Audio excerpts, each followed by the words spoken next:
അങ്ങനെ രാക്ഷസനും കൂട്ടരും ഹനുമാനെ അപമാനിക്കാനുള്ള വഴി കണ്ടെത്തി.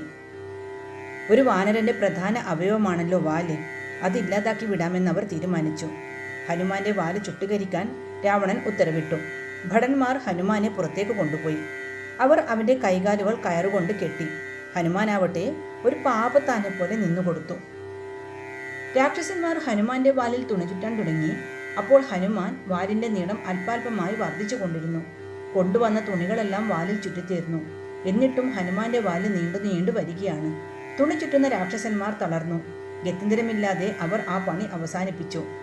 ഹനുമാന്റെ വാലിൽ ചുറ്റിയ തുണിയിലെല്ലാം അവർ എണ്ണ കൊണ്ടുവന്ന് ഒഴിച്ചു. പിന്നെ അതിന്റെ അറ്റത്ത് തീ കൊളുത്തി. എന്നിട്ട് അവർ ആ കുരങ്ങനെ ലങ്കാനഗരിക്ക് പുറത്തു കൊണ്ടുപോയി അഴിച്ചുവിടാൻ വേണ്ടി പിടിച്ചു വലിച്ചു. പെട്ടെന്ന് ഹനുമാൻ തന്റെ ശരീരം ആനയോളം വലുതാക്കി. അതോടെ അവന്റെ ദേഹത്തിലെ കയറുകളെല്ലാം വലിഞ്ഞു പൊട്ടിപ്പോയി. ഹനുമാൻ കൈകൾ വീശി 4 വശത്തു നിന്നിരുന്ന രാക്ഷസന്മാരെയൊക്കെ അടിച്ചു നിരത്തി. അവരെല്ലാം വീണു പിടഞ്ഞു മരിച്ചു. ഹനുമാൻ പന്തം പോലെ കത്തുന്ന തന്റെ വാലുമായി ചാട്ടം തുടങ്ങി. അത് കണ്ടവരെല്ലാം കരുതി വാനരൻ പൊള്ളൽ സഹിക്കാൻ വയ്യാതെ ചാടുകയാണെന്ന്. പക്ഷേ അവന് അഗ്നിദേവന്റെ അനുഗ്രഹത്താൽ അഗ്നിയിൽ നിന്ന് ഒരു ഉപദ്രവവും ഉണ്ടായില്ല.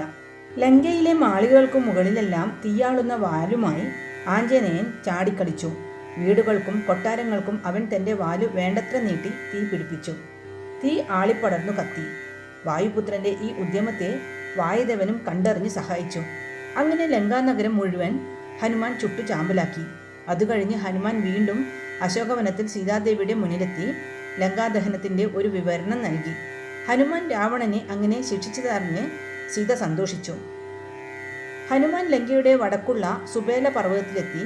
അവൻ അതിന്റെ കൊടുമുടിയിൽ കയറി ശരീരം വേണ്ടത്ര വലുതാക്കി വായുപുത്രൻ ശക്തിയിൽ വടക്കോട്ടൊരു ചാട്ടം വെച്ചുകൊടുത്തു. സമുദ്രത്തിലൂടെ ചാടിയ ഹനുമാന് വിശ്രമവും ഭക്ഷണവും നൽകാൻ മൈനാക പർവ്വതം സമുദ്രമധ്യത്തിൽ നിന്ന് പൊങ്ങി വന്ന് കാത്തു നിൽക്കുന്നുണ്ടായിരുന്നു. മടങ്ങുമ്പോൾ ഇറങ്ങാമെന്ന് പറഞ്ഞതാണല്ലോ. ഹനുമാൻ ഇറങ്ങി. മൈനാകത്തിന് സന്തോഷമായി.